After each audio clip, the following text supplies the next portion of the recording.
Hi, அனைவருக்கும் ஆயுத பூஜை நல்வாழ்த்துக்கள். இது நான் நேற்று எடுத்த வீடியோ தான். நேற்று போஸ்ட் பண்ண முடியல, அதனால் இன்றைக்கி தான் நான் பண்ணுறேன். நேற்று இது திருவையார் ஆஃபீஸில் எடுத்த வீடியோ. பழைய ஆஃபீஸில் வீடியோ எடுக்க முடியல. அங்கே கொஞ்சம் மக்கள்லாம் வந்துட்டுருக்கவும் அந்த வீடியோ எடுக்கணுன்ற மைண்ட் செட் இல்லை. சரி, திருவையார் ஆஃபீஸில் நிறுத்தி நிதானமாக எடுப்போம்னு சொல்லிட்டு தான் எடுத்துருந்தோம். அங்கே முடிச்சுட்டு இங்கே வரத்துக்கே 12 to 1:30 ராகுகாலன்னு சொல்லிட்டதுனால அப்புறம் 1:45 மேலே தான் இங்கே சாமி கும்பிட்டோம். அழகாக ஆஃபீஸ் பொண்ணு தான் கோலம்லாம் போட்டிருந்தாங்க. அவங்க அந்த சாக் பீஸில் தான் போட்டிருந்தாங்க. ஏன்னா நம்ம கோல மாவில் போட முடியாதுல்ல. அரிசி மாவு கோலம் போடலாம், ஆனால் அந்த அளவுக்கெல்லாம் ப்ரிப்பேர் பண்ணி எடுத்துகிட்டு போக முடியல. அந்த சாக் பீஸ் கோலன்றதே அவங்க அந்த டயத்தில் பிளான் பண்ணி அவங்க போட்டிருந்தாங்க. நல்லா இருந்துச்சு. அதுவுமே அந்த ஆஃபீஸ்லேயும் அப்படி தான் போட்டிருந்தாங்க, எங்கேயுமே அப்படி தான் போட்டிருந்தாங்க. நல்லபடியாக ஆயுத பூஜை சாமி படையெல்லாம் போட்டாச்சு. வருஷம் பண்ணுற முறைப்படி தான் பண்ணுறது. எதையுமே டிஃப்ரெண்ட்டாலாம் பண்ணுறதில்ல. ஏதோ நம்மளால் முடிஞ்சது என்னோடய மெம்பர்ஸுங்களை வர வச்சு அவங்களுக்கு என்ன கொடுக்கணுமோ அதெல்லாம் சாமியை நல்லா படைச்சிட்டு கொடுத்துட்டு அதோட மாத்தூர் ஆஃபீஸை முடிச்சுட்டு தான் இங்கே வந்தேன். இந்த ஆஃபீஸ் ஓப்பன் பண்ணி ஒரு 20 days தான் ஆகுது. ஒரு மெம்பர்ஸ் கொஞ்சம் கம்மியாக தான் இருக்காங்க. நான் அவங்கள கூப்பிட்ருந்தேன். ஆனால் அவங்க வீட்டில் பிஸ்னஸ் பண்ணுவாங்க. அவங்க ஹஸ்பண்ட்லாம் அங்கே நாங்கள் படையல் போடணும் அப்படின்னு சொன்னதுனால ஒரு 2-3 பேர் மட்டும் வந்திருந்தாங்க. அவங்களுமே நான் சாமி கூப்பிட்டு முடிச்சதுக்கப்புறம் தான் வந்திருந்தாங்க. நான் அவங்களெல்லாம் வீடியோ கிளிப்பே எடுக்கலை.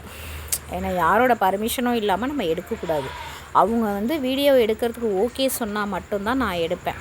நான் வரையில என் வீடியோவில் என்னோடய ஆஃபீஸ் பொண்ணையே நான் காமிச்சிருக்க மாட்டேன் இதில். அதனால் ஏன்னா ஒரு சில பேர் அவங்களோட ப்ரைவசி எதிர்பார்ப்பாங்க. அவங்களோட அனுமதி இல்லாமல் நம்ம எதுவுமே பண்ணக்கூடாது. அது ரொம்ப மிகப்பெரிய தப்பு. அவங்களா ஓகே பண்ணி அப்ரோச் பண்ணாங்கன்னா நம்ம தாராளமாக எடுத்து அவங்களையும் போடலாம். அதுக்கான நாள் வரும். அந்த நாள் வரையில் நான் வீடியோவில் எல்லாரையுமே நான் கண்டிப்பாக காட்டுவேன். இங்கே என்ன ஆயிடுச்சு அப்படின்னா, எய்த்தாப்பில் ஒரு பாட்டி இருந்திருந்தாங்க. அவங்களையுமே நான் ஆஃபீஸ் ஓப்பனிங் போதே இந்த டெக்கரேஷன்லாம் ஆல்ரெடி நாங்கள் பண்ணியிருந்தோம். அதனால் ஆயுத பூஜைக்கு புதுசாக இந்த ஆஃபீஸில் க்ளீன் பண்ணுறதுக்கெலாம் ஒன்றுமே கிடையாது. சும்மா கழுவி மட்டும் நாளே விட்டுட்டு எப்பவும் போல் வழக்கமாக வேலையை ஸ்டார்ட் பண்ணியாச்சு. அந்த பழைய ஆஃபீஸில் தான் இருக்க வேலை க்ளீனிங் ஒர்க் அங்கே தான் அதிகம். ஏன்னா ஒரு 2 வருஷத்து ஃபார்மு 2 வருஷத்து ஃபார்மா 6 வருஷமாக இந்த ஃபீல்டில் இருக்கோம் நாங்கள். அப்போ அதுக்கான டாக்குமெண்ட்ஸ் எல்லாமே முக்கால்வாசி அந்த ஆஃபீஸ்லேயும் எங்கள் சிஸ்டத்துலேயும் தான் இருக்கும். அங்கே ஒரு லேப்டாப் இருக்குது, இங்கே ஒரு லேப்டாப் இருக்குது. இங்கே இருக்க இனிமேல் டெவலப் ஆகும்.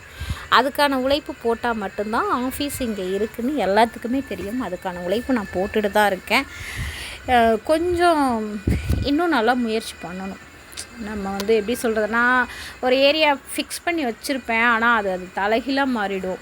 வேறு எங்கேயாவது கூப்பிட்ருவாங்க ஃபீல்டுக்கு ஃபார்ம் எழுதுறதுக்கு.